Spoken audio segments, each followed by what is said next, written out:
लालू तेजस्वी अपने कानों को खोल, नहीं तो खुल जाएगा तेरा MY समीकरण का पोल। हमने उनको चेतावनी दी कि हम तो लड़ेंगे, फिर आप चिल्लाओगे पापा पापा मेरी चॉकलेट छीन ली, पापा पापा मेरे साथ ये हो गया।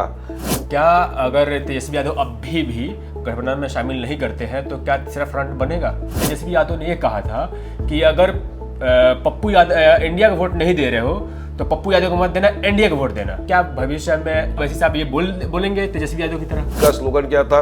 जिसकी जितनी संख्या भारी उसकी उतनी हिस्सेदारी। अब उस हिस्सेदारी के हिसाब से आप देख लीजिए बिहार के अंदर कितने 36 जिले, उसमें कितने मुसलमानों को इन्होंने टिकट दे दिया।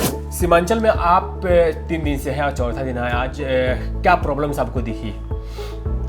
लद्दाख से लेकर कर्नाटका में जनजीत का प्रोटेस्ट शुरू हो गया है, तो क्या लगता है कि देश का हाल नेपाल और बांग्लादेश की तरह होगा? को अलर्ट रहने की बहुत ज़रूरत है, मैं समझता हूँ।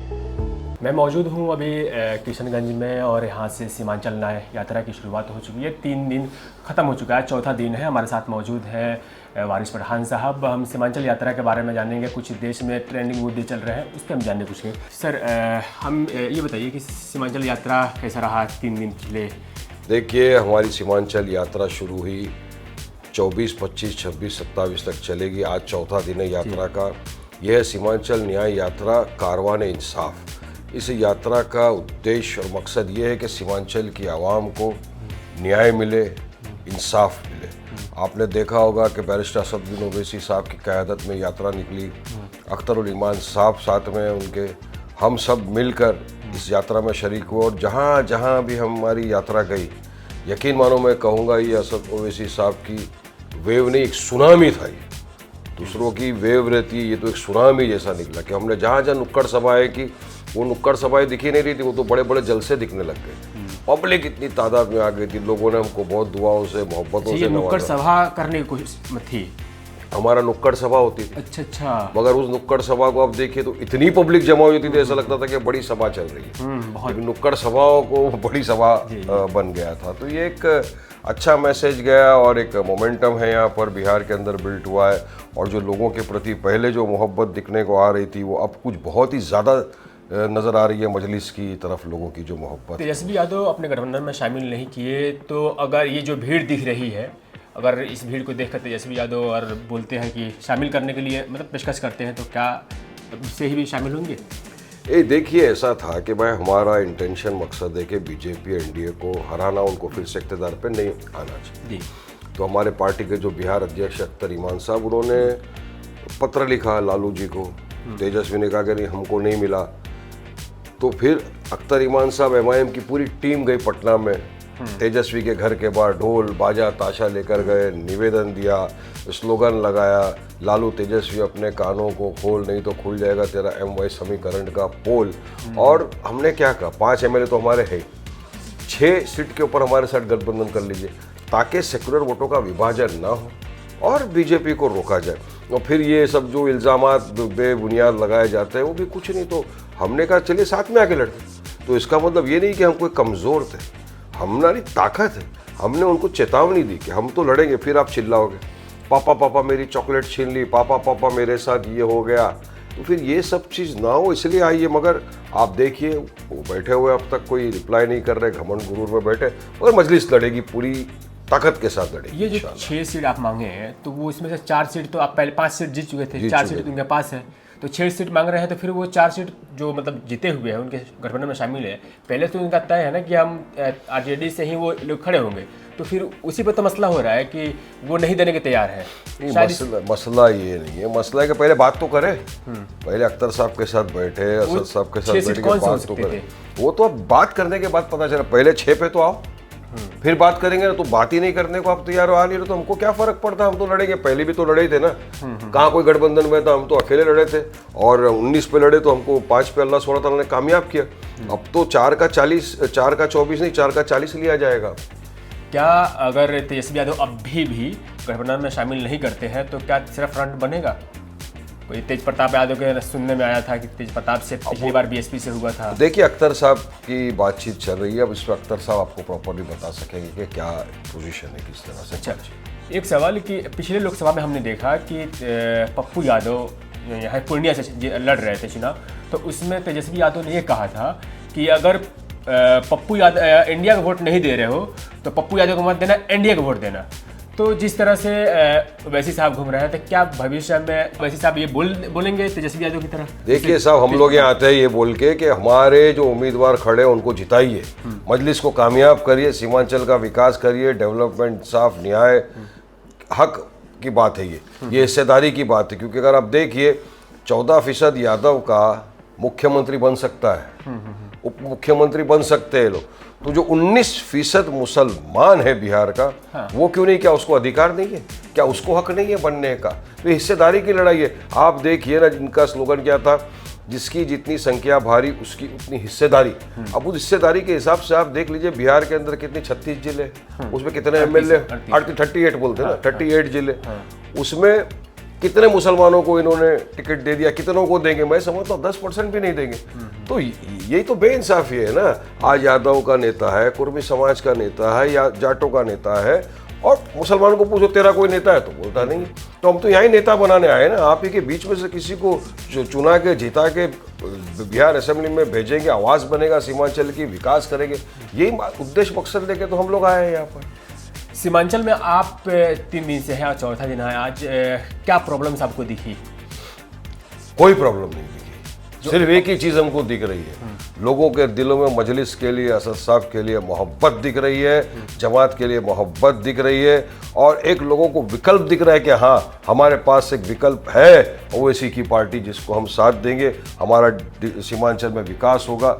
ये विकल्प हमको दिख रहा है और मोहब्बत मिल रही है, दुआएं मिल रही है, पब्लिक जो आ रही है, देख के लगता है कि वाकई में सीमांचल बदलाव चाहता है, सीमांचल चाहता है कि मजलिस इत्तेहादुल मुस्लिमीन यहाँ आए, जीते, और इस मरतबा जनता जवाब देगी इन तमाम लोगों को, और इंशाअल्लाह मुझे यकीन है कि मजलिस के उम्मीदवार भारी अक्सरियत के साथ कामयाब होकर जाएंगे बिहार के असेंबली। कितने सीटों पर लड़ने की उम्मीद है? क्योंकि मेरे रिसर्च के हिसाब से, मैं रिसर्च खुद किया, ऐसे बताया जाता है कि 40 सीट है जहाँ पे मुस्लिम का दबदबा है, वो तय करते हैं कौन जीतेगा। लेकिन मेरे रिसर्च के हिसाब से 55 ऐसे सीट है जहाँ पे 20% से लेकर 70% तक मुसलमान की संख्या है। देखिए कितनी सीटों पे लड़ेंगे, कहाँ से लड़ेंगे, वो इस वक्त बोलना तो मुनासिब नहीं है, लेकिन जैसे आगे वक्त आएगा आपको पता चल जाएगा कितनी सीटों पे लड़ रहे हैं, कहाँ से लड़ रहे हैं, कौन लड़ रहा है, सारी बातें तफसील के साथ। आपको इस यात्रा का लेकर आपका अनुभव कैसा रहा? यात्रा को लेकर अभी बहुत अच्छा लगा यात्रा। मैं तो बोल रहा हूँ ना, हमने पहले जब देखा था कथाकथित सेकुलर पार्टियों का तो लोग बोलते वेव, मैं बोलता हूँ ये वेव नहीं, ये पूरी एमआईएम मजलिस इत्तेहादुल मुस्लिमीन की सुनामी है। आप देखिए पब्लिक तादाद, मैं बताया ना आपको, कॉर्नर मीटिंग हमारी ऐसा लग रहा है कि जनसभा है पूरी की। आखिरी 3 सवाल बस, ये लद्दाख से लेकर कर्नाटका में जनजीर का प्रोटेस्ट शुरू हो गया है, तो क्या लगता है कि देश का हाल नेपाल और बांग्लादेश की तरह होगा? जेन जी क्या है आपको पता है? जेन जी वो है जो 1997 से 2012 के बीच में जो जन्म लिए, वो जेन जी के इसमें आता है। अब यह युवा है क्योंकि ये सोशल मीडिया का ज़माना है, सब सोशल मीडिया में एक्टिव है, व्हाट्सएप, फेसबुक, इंस्टाग्राम, सबको पता चलता है देश दुनिया में क्या हो रहा है। और हमारा भारत देश सबसे बड़ा डेमोक्रेसी है, संविधान है। अगर युवा जो है वहाँ पर क्या था, युवा पहले सोशल मीडिया के हिसाब से आया, फिर उन्होंने करप्शन के खिलाफ वहाँ पर ये हो गया। मगर भारत देश को रहना चाहिए अलर्ट, क्योंकि हमने देखा आजू बाजू में क्या हुआ, श्रीलंका में हो गया, बांग्लादेश में हो गया, नेपाल में हो गया, तो भारत को अलर्ट रहने की बहुत ज़रूरत है, मैं समझता हूँ। आजम खान जेल से चले आए हैं, ऐसा कयास लगाया जा रहा है कि वो सपा छोड़ देंगे और वो नया मुस्लिम लीडरशिप का उत्तर प्रदेश में क़यादत करेंगे, और 2027 में चुनाव भी है, एमआईएम वहाँ पे लड़ती है, लड़ेगी भी, तो क्या लगता है कि आप लोग कोशिश करेंगे वो अपने साथ शामिल करने का? ये देखिए, आजम साहब एक बड़े नेता है, हम दुआ करते हैं अल्लाह उनकी सेहत में उनको शिफा अता फरमाए, और अब वो क्या करना चाहते हैं, क्या करेंगे, किस तरह करेंगे, ये तो मैं नहीं बता सकता, क्योंकि मेरे से तो बहुत सीनियर है वो नेता, वो मंझे हुए सियासत देखी है इतने वर्षों से। वो क्या करते हैं क्या नहीं करते इसके बारे में मैं क्या आपको बता सकता हूँ। कोशिश करेंगे माइंड में जोड़ने के लिए, ये पूछा एमआईएम में तो जो आना चाहे। आखिरी सवाल पर प्रशांत किशोर ये कहते हैं कि वैसी साहब सिर्फ मुसलमानों की बात करते हैं, मुसलमान लीडरशिप पे चाहते हैं। वैसी साहब को ये चाहिए कि उन सेकुलर पार्टी के साथ आए जो सेकुलर की बात के लेकर चलती है, विचारधारा को लेकर चलती है पार्टी, तो इस पर आप क्या कहेंगे? पहले प्रशांत किशोर स्टडी नहीं करते मुझे लगता है बराबर, उन्होंने देखा नहीं कि मजलिस ने ढाका से नॉन मुस्लिम जो थे हमारा भाई राणा रंजीत उसको प्रत्याशी ठहराया है। तो सबको लेकर चलने वाली का ही जमात का नाम मजलिस इत्तेहादुल मुस्लिमीन है। हम बिल्कुल हम मुसलमानों के हितों की तो बात करते हैं, लेकिन तमाम माइनॉरिटीज़ की, दलित भाइयों की, पिछड़ा हुआ वर्ग की, सबके जो हक की बात है वो आवाज़ उठाता कौन है? असद ओवैसी साहब उठाते हैं। तो हम तो सबको लेकर साथ में चलते हैं ताकि सबका साथ सबका विकास। असली एग्जाम्पल तो हम लोग दे रहे हैं ना सबको। बीजेपी कितने मुसलमानों को टिकट देती बताओ आज?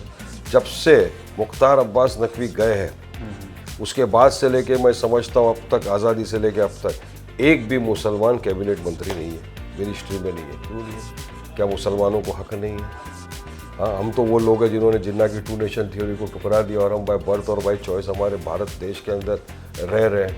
तो रिप्रेजेंटेशन नहीं, आप तो कुछ नहीं करते मगर हम तो दे रहे हैं ना। तो हमारे से सवाल क्यों किया जाता है? कांग्रेस को सवाल क्यों नहीं करते हैं लोग? जो महाराष्ट्र के अंदर चुनाव हुआ लोकसभा का 48 सीटें थी, कांग्रेस ने एक भी मुसलमान को नहीं दिया।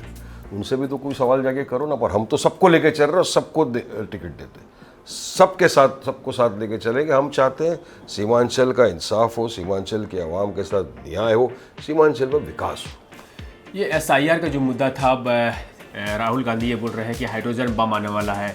तो राहुल गांधी की जो मुद्दा है जो चुनाव आयोग को घेरते हैं, इसको आप कैसे देखते हैं? देखिए, SIR का जब मुद्दा आया तो सबसे पहले आपने देखा होगा हमारे पार्टी अध्यक्ष असद ओवैसी साहब, बिहार अध्यक्ष अख्तर ईमान साहब, आदिल हसन, तौसीफ आलम साहब, तमाम लोग गए इलेक्शन कमिश्नर को मिले।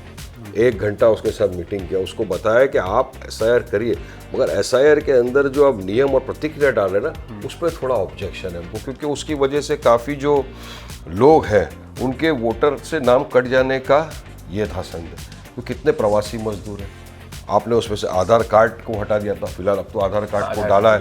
तो जो डॉक्यूमेंट मांगे थे वो काफ़ी डॉक्यूमेंट लोगों के पास नहीं है, वो नहीं होते तो उनको आप वो वोटर लिस्ट से हटा देते, तो उसके बाद बहुत कॉम्प्लिकेशंस होते थे। तो सबसे पहले हमने आवाज़ उठाई।